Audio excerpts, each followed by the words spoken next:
Hi friends, it is November 1st and it is time to harvest my ginger.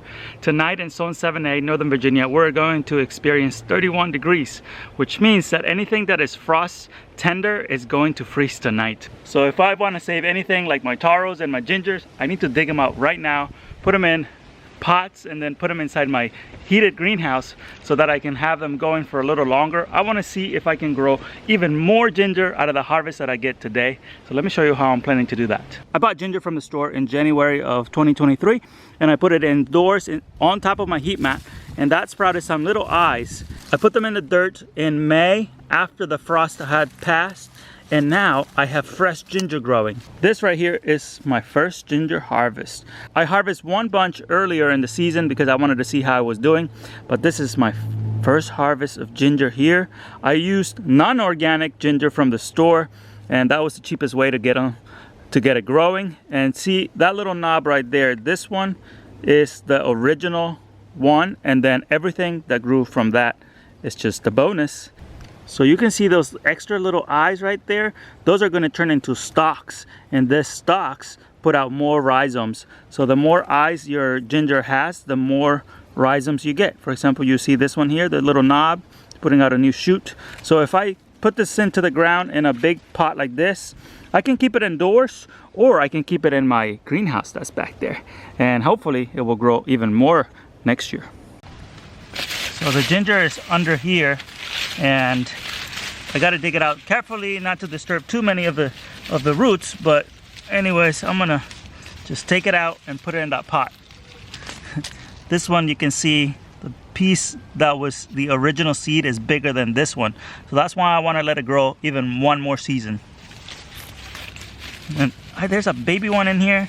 I wonder how that got across. So this one just formed from a little root from here. So this is nice. This is a brand new plant right here.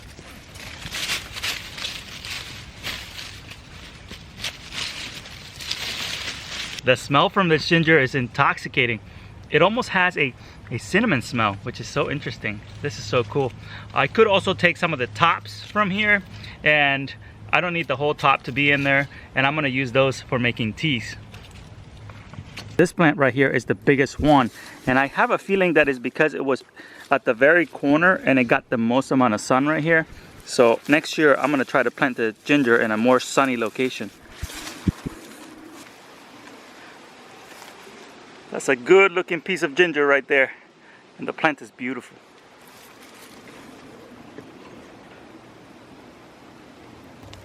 Here's the ginger harvest that I have. It is not huge, but I was successful at growing ginger here in Zone 7A. I know it's doable. I know other growers have grown ginger before, and it's doable because I've seen them growing and being sold at the farmers market. But those people have greenhouses that they grow them in, and I didn't have a greenhouse to grow this in until right about now. So now, after I harvest these, this will become my seed ginger for next year, and hopefully I can get a good stock growing here, and then next year I can enjoy more ginger.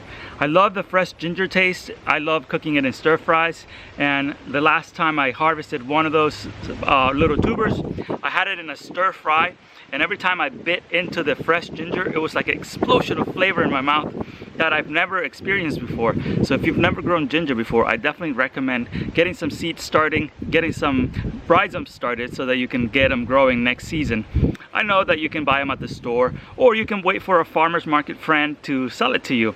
But one guy at the farmer's market was selling one of these things just like this for $15. And I know why, because it's hard to grow, but also $15 is a lot of money for just a little piece of ginger.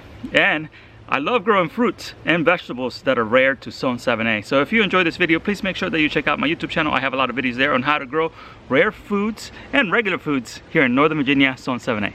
See you on the next time.